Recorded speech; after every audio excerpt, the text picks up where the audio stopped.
Hello, everyone. This is the Mgtow Cowboy. Greetings and salutations.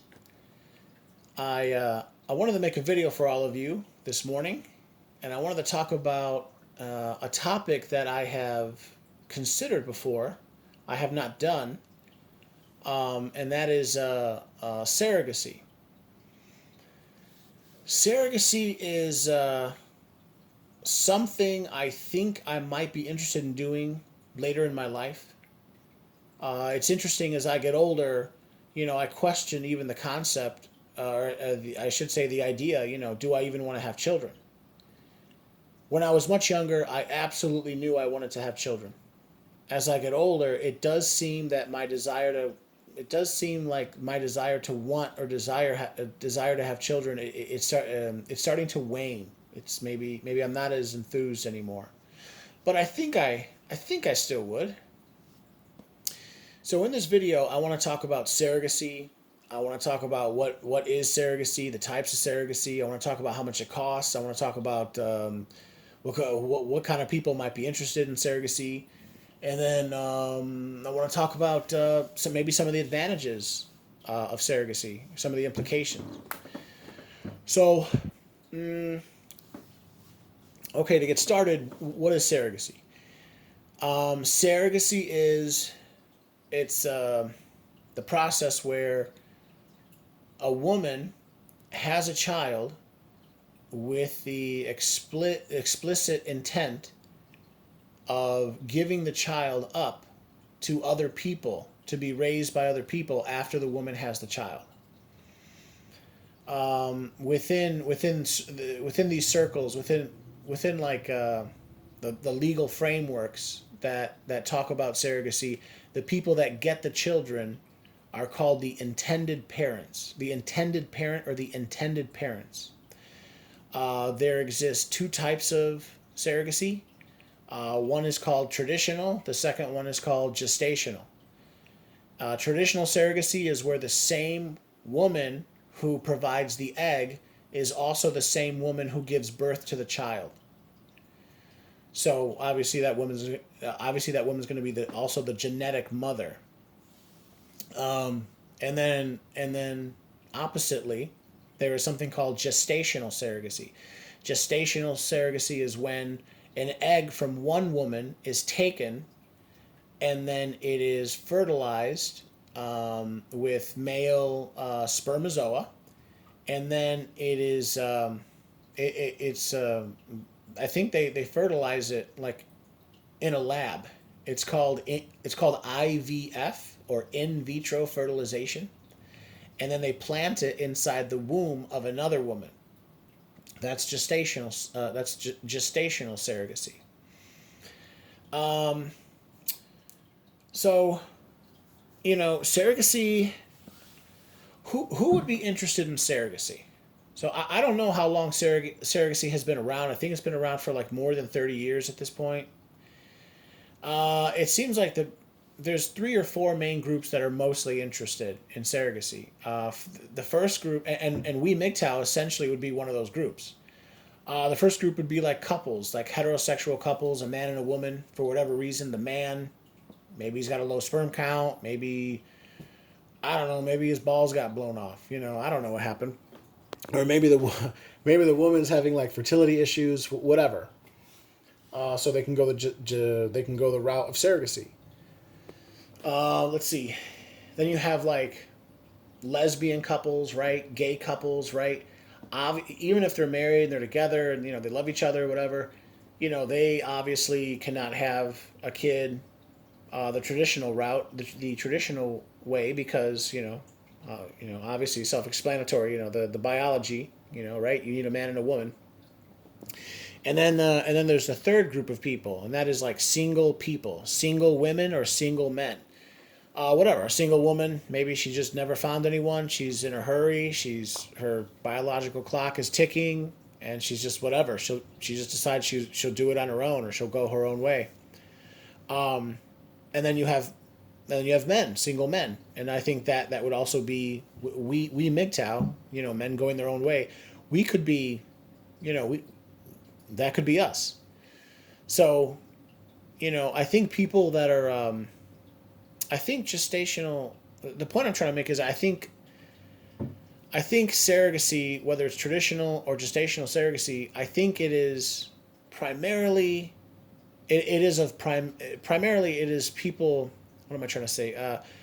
The the majority of people who are going to be interested in doing this are people who live. I don't want to say alternate lifestyles, but maybe people who live alternate lifestyles. I don't know how else to put that. Like, I mean, obviously, a man and a woman who are married, who are having fertility problems, that they're not necessarily living an alternative lifestyle. But besides them, all the other groups, for whatever reason, gays, lesbians, just single people, it's not traditional to use surrogacy. So,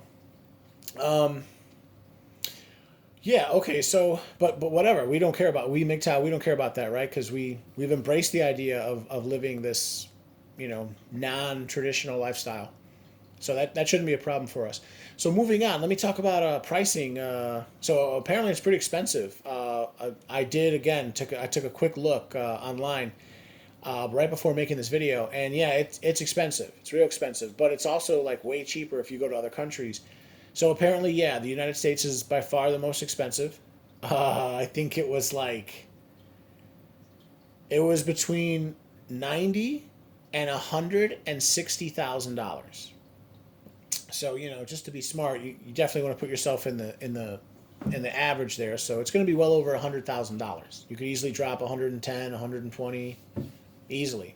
You know, I don't know all the details. I'm assuming you'd probably have to get like a lawyer. There's going to be lawyers' fees. You're going to go through an agency. Um, you're gonna have to give the woman who has a kid for you. You're probably gonna drop her. Who knows? 40, $60,000, some large amount of money. Everyone's gonna get paid. But it's cheaper in different countries. Oh yeah, and side note too. I remember the top five or top six countries for surrogacy are the United States, Thailand, Russia, the Ukraine, Mexico, and India. And whatever the article that I was reading was saying, yeah, there's some other countries that do it, but those are like the top ones. And then also I wanted to touch on the idea that it is it's illegal. Or it's not necessarily legal in every country. In fact, in some countries it's totally outlawed. I can't remember. There were a couple. What was it like? The United Kingdom, it's totally outlawed, I think. In Ireland, it's totally outlawed. In Bulgaria, it's totally outlawed. Was it? I can't remember all the countries. Whatever. It's just this article I was looking at, but yeah. So I mean, it's a tricky situation. Some countries it's allowed, some countries it's not. Just for a second, I want to touch on politics. I do think that the reason why it's made illegal in some countries is because of politics. I think that feminists don't like the idea that men like us, MGTOW men, or anyone, any type of man for that matter. I don't think that women feel very comfortable with the idea that a man should just be able to, you know, cut them out. Like it's like cutting out the middleman. I don't think the women would like that. I don't claim to think. I claim to know. It seems to me that there's political motivation behind some of these women's groups wanting to illegalize or prohibit surrogacy. And just a side note, this is not like the best example, but I thought I remember a couple weeks ago I was listening to some videos, and then I went and looked online. I read an article where the feminist government of Sweden, they were saying they want to drastically limit, and they want to codify this into law. They want to drastically limit the amount of women, specifically from Thailand, that can be brought over for the purposes of marrying Swedish men. And I think that's a perfect example. I mean, it's not perfect, but it's a very similar example of what I'm talking about. We're talking about like mating and dating, and people getting together and family creation and all this. And these feminists, they claim to be liberal, right? But the second too many Swedish men, these Swedish men, they're not checking for the women anymore, or they're not. These Swedish men are no longer interested in the Swedish women, and then they're bringing in all these young hot Thai girls.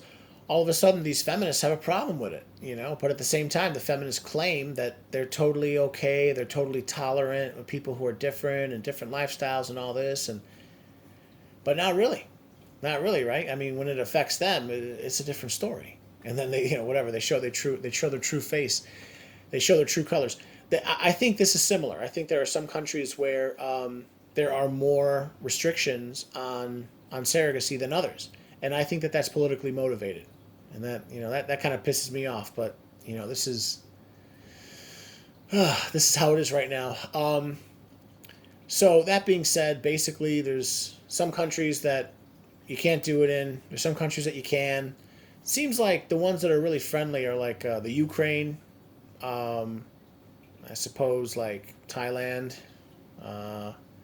I can't remember I can't remember. I'm sorry. You're gonna have to go look. So yeah, the prices.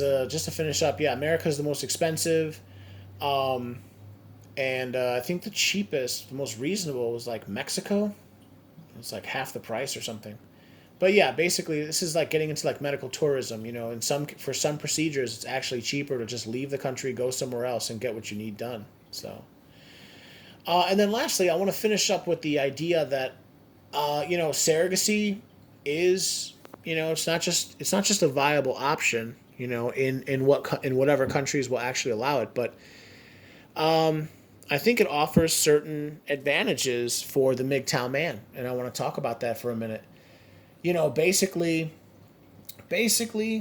women, their fertility window is for the first 30, 35 years. Let's be generous. Let's say 35 years. For the first 35 years of life, women can have kids, right? Starting when they're whatever, 14, 15. And then, a man though, a woman's fertility is basically between, let's say, 14 and 34, right? That's 20 years. She has a 20-year window. Well, I would say that men have like at least double, probably closer to triple the length in fertility window. So a man can probably get a girl pregnant at about same age, 14, 15, something like that. But he could have a kid. I mean, he could have a kid in his 40s. He could have a kid in his 50s.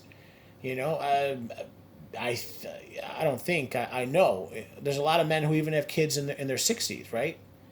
Although it seems like maybe definitely by the late 60s, that does seem to like maybe it's getting a little old. I don't know. Maybe that's starting to get a little old. I remember learning Charlie Chaplin. You guys remember Charlie Chaplin, the famous silent movie actor here in America? Charlie Chaplin, I believe, had his first child at 81 years old. 81. If any of you decide to check that, let me know. I think I remember learning that. So basically, I just wanted to say that surrogacy could be an option for Mgtow men, and it provides certain advantages. A woman, her fertility window is the first like 35 years of her life. For a man, it can extend into the 70s, maybe even the 80s, definitely into the 60s, right? And so that offers certain advantages. Men have more time. Men have more time to whatever, discover themselves, or maybe they want to finish up school, or they want to establish themselves financially, or whatever it is you want to do. And so, if you're like me and it's something that you're curious about, look into it, and just kind of always keep that in the back of your mind. It's there. It's there. And unlike women, we can have kids in our 40s or 50s or beyond. So I guess I'll leave it there. Guys, if this is the Mgtow Cowboy, if you like my content, please like, please comment, please subscribe, and please share. All right, I'll leave it there. All right, bye now.